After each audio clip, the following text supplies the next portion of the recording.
My name is Jenna Lee, and today I will be presenting with my groupmates Tassine Udin and Christian Sinchon. The company that my group chose to present is Home Depot. Today, we will be reviewing things such as company background and history, product markets, stock analysis, competition, marketing strategies, and much more. In terms of company history, the Home Depot is a home goods store that began its journey in 1978. Pictured below are CEO and founders Bernie Marcus and Arthur Blank, who devised the idea for a DIY or do-it-yourself store while sitting in a coffee shop. After 3 long years of deliberation, Home Depot opened its first 2 stores in 1981 in the little town of Atlanta, Georgia. Now let's segue over to the company's products. Home Depot specializes in the home improvement industry. This means that they offer a large array of products. These products span from items such as building materials and construction tools all the way to patio furniture and plants. Home Depot also provides a plethora of services such as DIY workshops for crafty customers or installment services for those who aren't. Where they are now. Since opening their doors 39 years ago, Home Depot has increased their employee base from a humble 20 employees and as of April 2020 to employing over 415,000 people. This provides many Americans with jobs and gives Home Depot a good reputation for giving job opportunities to many. Positive press. In 2011, Home Depot created a Home Depot Foundation that would help U.S. veterans in need. Home Depot has donated $335 million to veterans who have been displaced or affected by natural disasters. This foundation was established to serve veterans, provide jobs to veterans after being discharged, as well as aiding them with home improvements. This foundation has made this company an easy first pick for many homeowners throughout the U.S. As of 2020, Home Depot holds the title for the world's largest home improvement retailer. This is because they have expanded from their measly 2 stores to a grand 2,200 stores worldwide.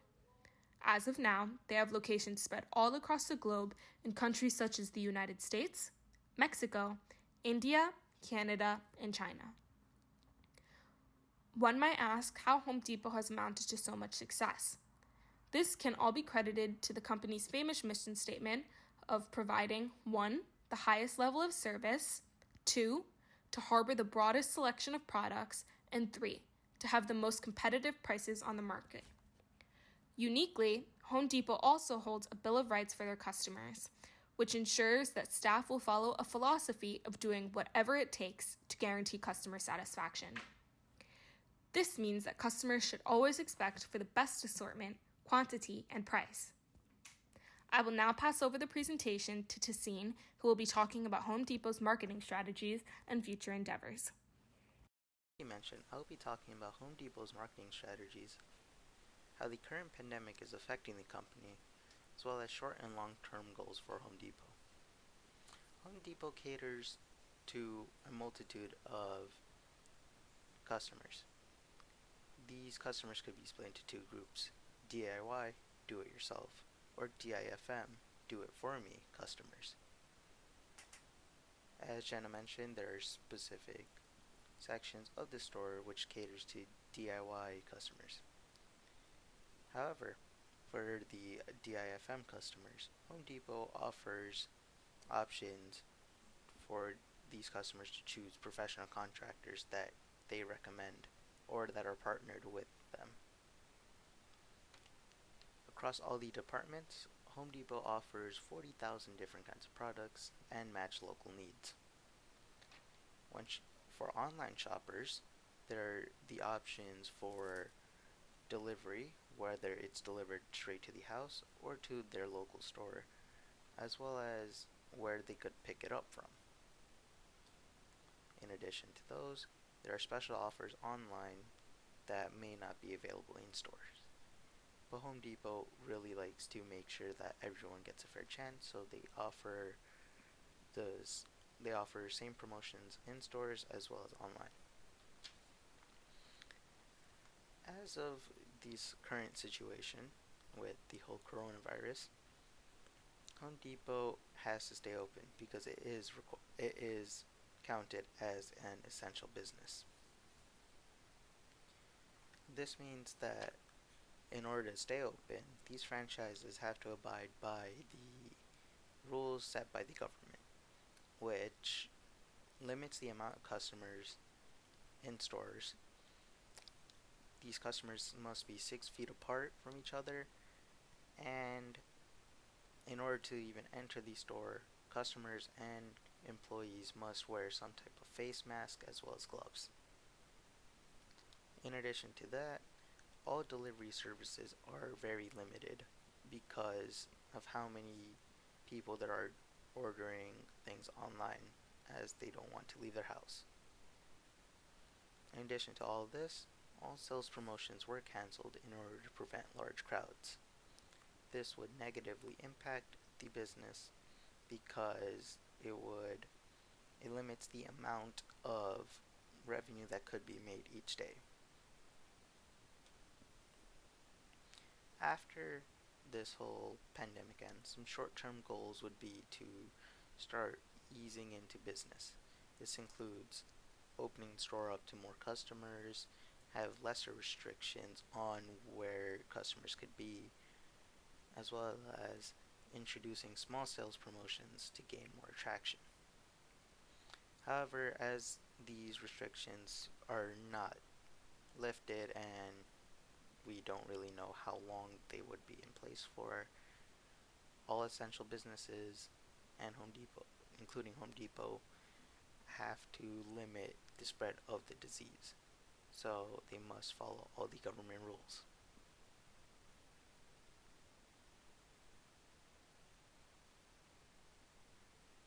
Some long-term goals after this pandemic ends is to expand globally.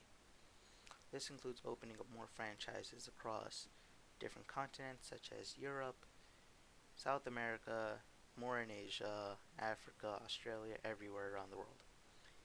Because most of these franchises are located in North America, there isn't much attraction to them, with their competitors across the globe such as Lowe's and IKEA, Target, Walmart, which are global franchises, companies. Home Depot does have the opportunity to expand as well. This would allow for yearly revenue and sales to increase exponentially because Home Depot offers different services and have more capability of catering to all different kinds of people, as well as being one of the largest home improvement retailers. This would increase their global popularity. Gaining more traction means more customers, which means more money overall. Therefore, expanding globally would benefit the company by a lot. Now I'll be passing this off to Christian, who will be talking about competitors as well as Home Depot's stocks and financial analysis. When it comes to Home Depot's current financial state, they are in a very good position. The main industry that they take part in is the hardware/home improvement industry, with their top competition being the company Lowe's. They rake in about $110.2 billion annually for their revenue, and although mainly being centered around the hardware/home improvement industry, they also play a part in a few other industries, including the building materials, retail and distribution industry, consumer electronics and appliances retail, and convenience stores and truck stop sectors. Their current stock price is listed at $218.57, and they are surprisingly not being affected that much by the coronavirus pandemic we are currently in. And this goes to show that they are an essential company and they have longevity to their name. They can also be seen steadily increasing in value as expected from its financial performance in the past. The past 3 years have shown a steady growth for Home Depot as they continuously seem to be increasing their net earnings and stay around the same percentage profit-wise. In 2017, Home Depot's net earnings were estimated to be $100,904 million, with their profit being $34,356 million. In other words, 34% of their net earnings. In 2018, this number then grew to $108,203 million for their net earnings, with their profit increasing 0.3%, leaving them with $37,165 million. In 2019, we see a small growth in net earnings going to $110,225 million, and their profit basically remaining the same, dropping to 34.1% profit and bringing them $37,522 million. This consistent growth shows sure signs for the future of this company. Home Depot's recent financial performance and this constant positive trend is no surprise, being that they are at the top of their industry, but a lot more than simply being the go-to choice for consumers plays a part in their success. Throughout 2017 to 2019, Home Depot has seen a consistent increase in the rise of comparable sales and comparable average ticket growth and customer transactions, contributing a good amount to their net earnings. Specifically in 2017, there was an increase in sales due to hurricane-related purchases. These purchases alone raked in an extra $662 million for the company. In 2018, Home Depot saw a 26.2% increase in online sales, helping them generate a ton of extra earnings, while also they adopted the ASU number 2014-09, which helped them bring in revenue from customer contracts. There was a slight setback in earnings throughout the year due to foreign currency, but when looking at the bigger picture, it was still a successful financial year for Home Depot. 2019 was another year of an online sale growth for Home Depot, and of course, the usual comparable sale growth, comparable average ticket growth, and customer transactions growth. Not as much growth as 2018, but there was still growth for the company. Being that Home Depot is a company spread across many different industries, there is a lot of competition out there for them, with each competitor varying in significance. The top competitor for Home Depot is Lowe's. Lowe's falls short of generating nearly as much business as Home Depot, but is the closest thing to the company, being that they are in the same industry. Another top competitor for Home Depot is Target. Although they cater to the lesser industries that Home Depot is involved with, they are closer in relation than the rest of Home Depot's competitors. Also, some notable competition for Home Depot includes Walmart, JCPenney, and Amazon. Over the past 3 years, Lowe's and Target have also had a positive trend when it comes to their financial performance.